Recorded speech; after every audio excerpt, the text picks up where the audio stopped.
superb stuff. Has John got tyre trouble? He's looking over his shoulder a lot. It's not what you normally see from John. Well, what he has got trouble with, of course, is that he's going to lose his championship position, because Hodgson at this particular point in time is going to go to the top of the championship tree. Let's take a look at it. John looks over his shoulder. He knew to made a bit of a muff of that Cascades corner down onto this straight along Lakeside and onto Island corner. And Chris Walker never needs an invitation issuing. He is the great crasher. There is Roger Marshall, 15 times a British champion, if my memory serves me correctly. It's in the teams. He manages the Reve Red Bull Ducati squad of Reynolds and Hayden. Hayden is second at the moment, but Reynolds is about to lose his championship lead. That is for sure, if all these guys get to the flag in this order, and with Hodgson at the front, Keith. It won't be by much, but it will be at the top. Neil Hodgson. Colin Wright will be having a word with Neil Hodgson. He'll say, if you're going to start from the back of the grid, if you're going to lead a race, can you please lead it by a lesser margin, because TV don't watch you and our sponsors don't get looked at. What do you reckon? Still is Hayden second. But Hislop is looking very special to me. I think their tyres are protesting. Yeah, this is the battle on the track now, really, the battle for second and third place. Hayden on the inside, Izzy on the outside. And James took a... Can I take you back a few years when it was the Hislop-Mackenzie battles out there on Yamahas in those days, teammates bashing into each other. The Boost brothers. And actually trying to bash each other into the sandpit. Stetton comes to mind. And here, yes, absolutely. And Truxton, if I remember rightly, as well. So we know that Hislop, my point is, will trade blows with whoever is in his way. Hayden, meanwhile, seems a very mean young man this weekend. He doesn't look very happy to even talk to, let alone race with. No, he's normal, impeccable manners, I thought. Just did... is that Nicole Robb just going through? 33 is Nicole Robb, who's just getting out of the way. Team Ace Performance Yamaha. All the privateers deserve a name check. Absolutely. And a blue flag. In this particular circumstance. Grateful for a blue flag in this circumstance. This is the battle for second place. Hayden still leads Hislop. We're on lap 16 of 18, and that power of the Yamaha, well, Hizzy has said that he thinks there's even more power to come from it yet with these new parts. It's pretty good compared with last year's Ducati. Of course, the INS GSE boys are running absolutely up-to-date kit, this year's Ducatis, whereas Reve Red Bull opted to stay with some of last year's parts, didn't they? They did indeed, that's what we understand, but basically very equal on spec and performance. Unless you take the Neil Hodgson factor into account at this particular point in the series. Still, Hayden wheelies under the Bailey Bridge, the entrance to the circuit there. Does he run wide? No, he doesn't. If he does, then Hizzy's going to make him pay. So over the line. To start lap 17 of 18 has already got Neil Hodgson. He's already there. We're on the last lap. Yes, we've been shortened by one lap, of course, because of the hold-up at the start. Indeed. Occasioned by Mr. Hodgson himself. Almost had my mathematics in a twist there. Absolutely. So, barring a massive blow-up or something equally silly, we've got Hodgson a winner, but who's going to be second? And we've got Walker charging for a rostrum place now. Walker looking for a rostrum place. That's how he got his name. He is the stalker. Can he make it through? James Hayden is safely half a dozen bike lengths ahead of Hizzy there. So just out of strike range, I'd say. Through Island, down towards Shell Corner. This is where Hayden really ran hot, and Hislop has been hot in there as well. Stalker is still in fourth place at the moment. He's got to do some work if he's going to do it from there, believe me. Mackenzie's on the back of the group. I don't think he's going to be able to do much. He might be able to pinch something from Reynolds still further and ruin his day. Over Hilltop then, race leader. It is the pole man. It is the man that started from the back row of the grid after stalling his bike on the line and being penalised with a brand new rule for Alton Park. Second place is Hayden on bike number 5, the Reve Red Bull Ducati. Then it's the Virgin Mobile Yamaha of Steve Hislop in third place. Behind him, the National Tyres Suzuki of Chris Walker, who is desperate to get as many points as he can out of this Alton Park round, if he can. Then it's number 3, John Reynolds. Then it's number 7, Neil Mackenzie. Oh, he's got time to look over his shoulder. Audacious, cheeky. In fact...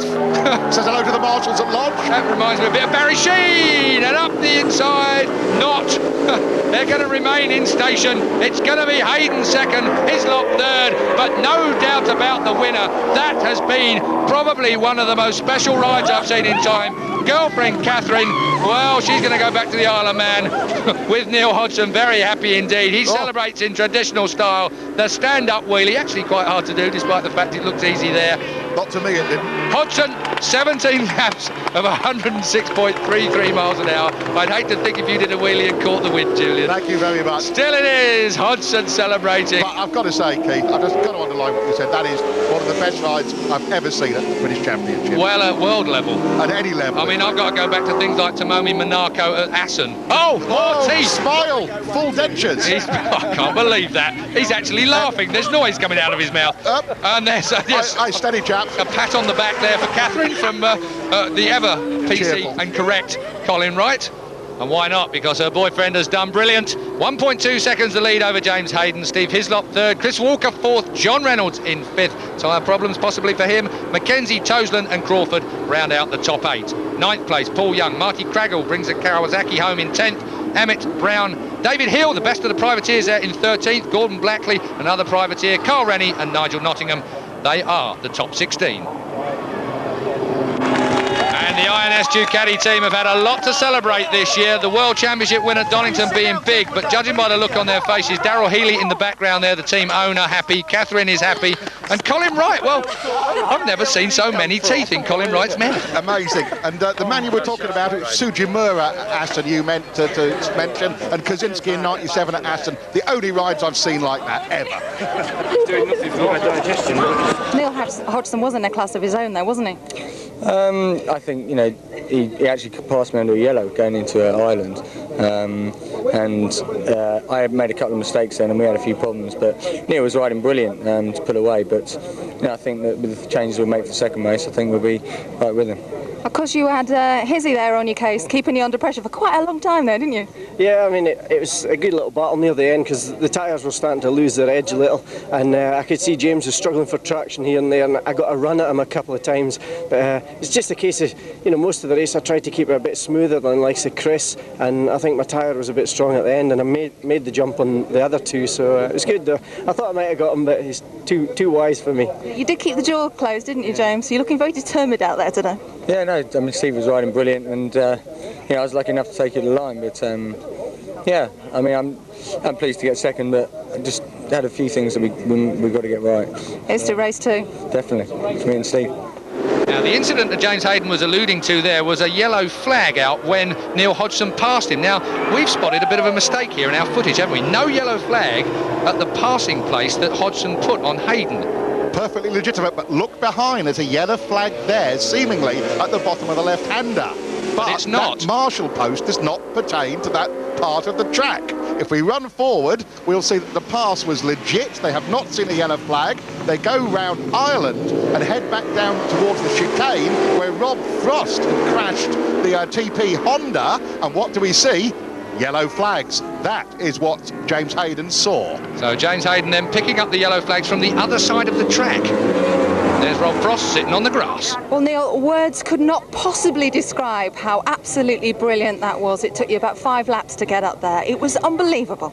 Yeah, thanks. I'm tired actually. I'm very rarely tired in a race, but the first few laps I was trying so hard, and I was holding my breath a little bit. When it's close and there's a lot of slow riders around you, you're like, like so many corners, and just totally out of breath, you know. And once I got in the lead, I just tried to relax and managed to pull away. And just, I can't believe it. I said yesterday to the team, I said, imagine coming from last and winning.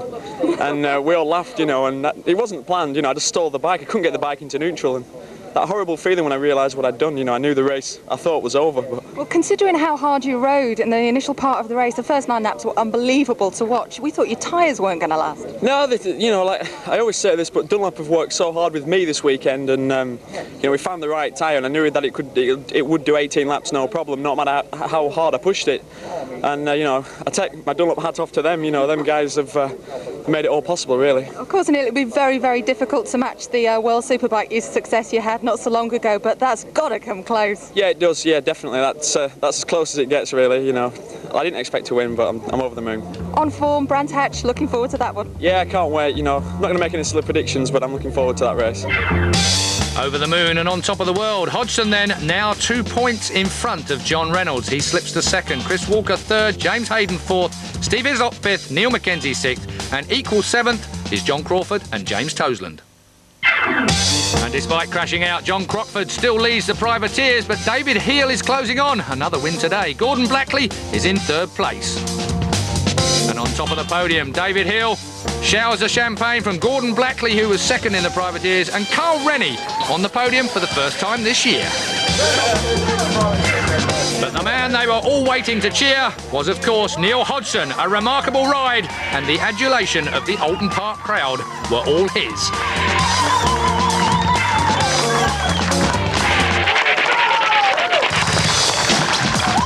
Team INS could not be happy.